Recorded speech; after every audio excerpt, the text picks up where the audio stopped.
Always ask the question, what do you know about chiropractic? Anybody? Good, bad, or ugly? Because I've heard it all and I've thought it all. Yes, ma'am? I know they help people when they injure their bones. Okay. Anybody else? Yes, ma'am? They like pop your back. Okay. All right. Anybody else? You know, I have heard and still do a little bit that chiropractors are quacks and charlatans and cultists. Anybody ever heard that? Something like that? Yeah, of course. And I used to think that. I also sometimes hear that chiropractors work miracles. While I don't walk on water, I have seen some of the craziest things happen, and we'll talk about that in a little bit. But let me just tell you very briefly what a chiropractor does and what a chiropractor doesn't do. A chiropractor is not a medical doctor. We have totally separate training. And much to my chagrin, a lot of that training over the years has become more medically oriented. Chiropractic and medicine are as far apart as the East is from the West. Medicine is the diagnosis and treatment of diseases and conditions. Chiropractic really is as simple as locating and correcting a misalignment of a bone in the spine, allowing your nervous system to help your body function at its highest possible level. And at its purest, that's the way it's practiced. That's the way I practice. I was telling somebody on the way over, I'm one of those kooky chiropractors. I had always heard that chiropractors think they can cure anything from cancer to the common cold. Well, the truth of the matter is, no chiropractor ever cured anybody of anything. But no medical doctor has ever cured anybody of anything either. In fact, no human being has the power to heal anybody else, unless it's divinely granted. The body, the human body, all living things, in fact, were designed to be self-healing, self-regulating organisms. That means if you cut your finger, what will eventually happen? It'll heal. It'll heal up. It'll scar up. It'll get a little red. And in a few days or a week or so, it'll heal up. Now, let's say you've got a dead body here and a live body here, and you cut the finger on the dead person. What's going to happen? Nothing. Because there's something in this person that continues to orchestrate the healing mechanism of the body. When you die, it's not there. And that little intangible thing is not little, it's called life. Now, none of us knows what makes life happen the way it does. Now, in chiropractic, we have a name for the mechanism that helps you function at your very highest level. We call that an innate or a natural inborn intelligence. If you think about it, all the universe is organized, right? The planets go around their orbit of the sun the same way all the time. In fact, we can predict where one planet is going to be relative to the other in 200 years and 31 days and 6 hours. We know exactly where it's going to be. Bless you. So I brought a washcloth to wipe the sweat off, so please forgive me. I get nervous around young people.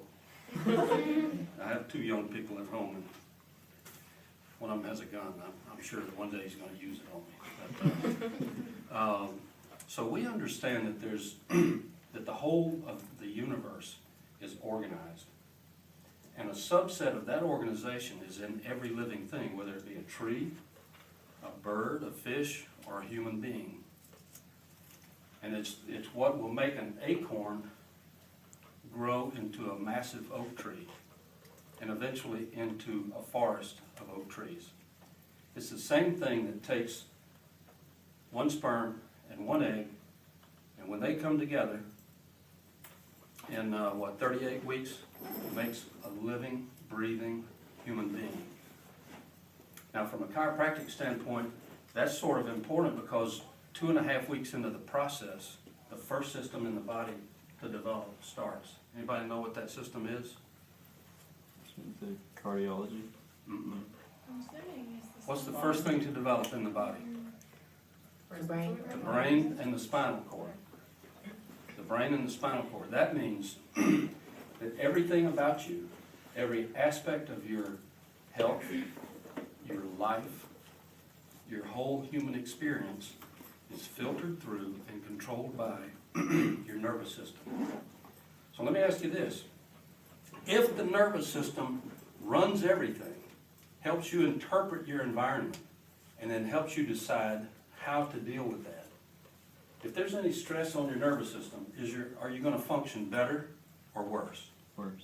Worse. So the chiropractor's job really is to locate areas in the spine where there's stress on the nervous system or on a nerve coming out from the spine.